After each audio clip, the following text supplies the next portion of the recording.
सबको मेरा नमस्कार। जोर से बोलो जय माता दी। हाँ, आज हम बात करने वाले हैं दुर्गा पूजा यानी नवरात्रि की। यह माँ दुर्गा के बहुत ही महत्वपूर्ण त्योहारों में से एक है और इसे बहुत धूमधाम से मनाया जाता है। इस त्योहार में हम महिषासुर पर माँ दुर्गा की जीत का जश्न मनाते हैं।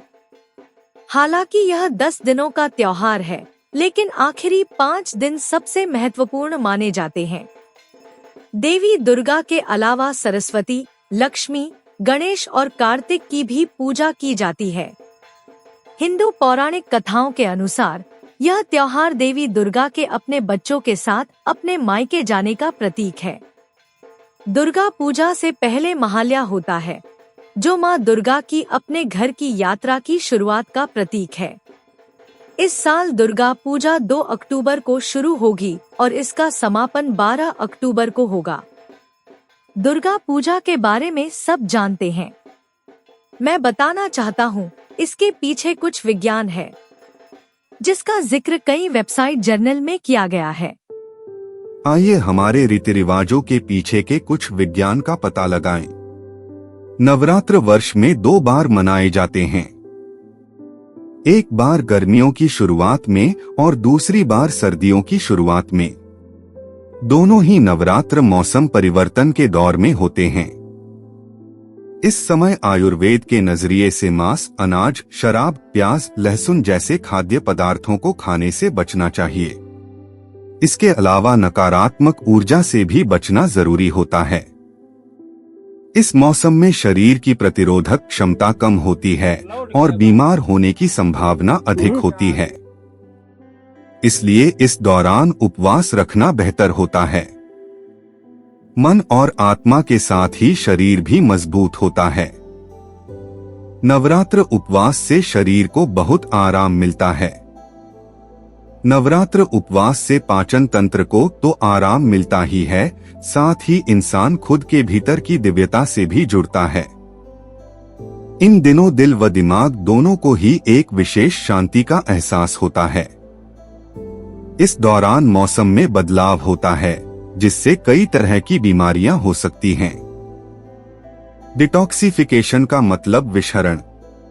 नवरात्र व्रत से शरीर से डिटॉक्सिफिकेशन यानी कि विषाक्त शरीर से बाहर निकल जाते हैं। नवरात्रि के दौरान उपवास, साफ सफाई और पूजा पाठ करने से शरीर की रोग प्रतिरोधक क्षमता बढ़ती है, जिससे इन बीमारियों से बचाव होता है। नवरात्रि में दीपक जलाए रखने से घर परिवार में सुख शांति एवं पितृ शांति रहती है।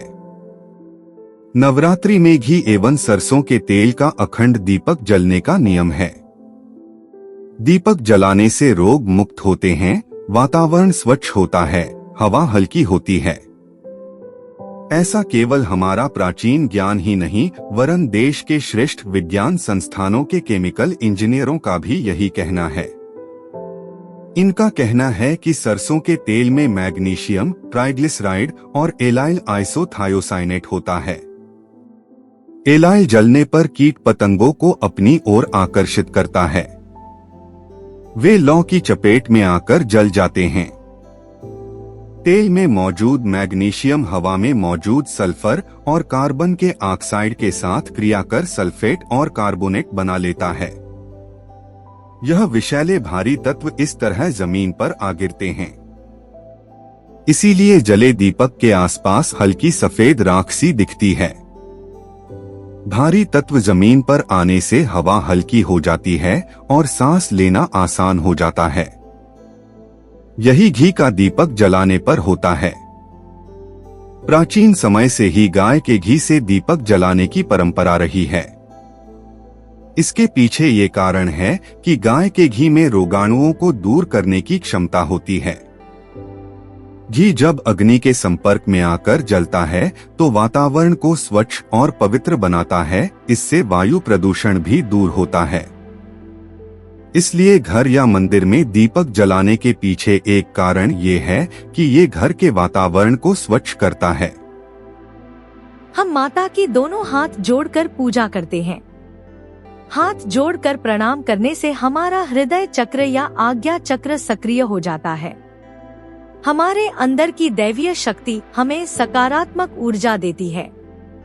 हमारे सोचने और समझने की शक्ति बढ़ जाती है। हमारा मन शांत हो जाता है।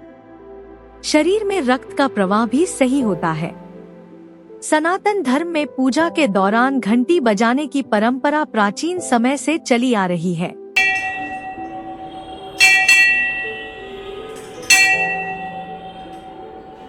अर्चना के दौरान घंटी बजाने से वातावरण में तेज कंपन उत्पन्न होता है, जिसकी वजह से आसपास के जीवाणु विषाणु नष्ट हो जाते हैं। मंदिर और इसके आसपास की जगह शुद्ध हो जाती है। साथ ही नकारात्मक ऊर्जा समाप्त होती है। घंटी की ध्वनि शरीर के 7 चक्रों को सक्रिय कर देती है। यह ध्वनि देवी देवताओं के सिद्धांत को बरकरार रखती है और बुरी ऊर्जाओं को दूर भगाती है।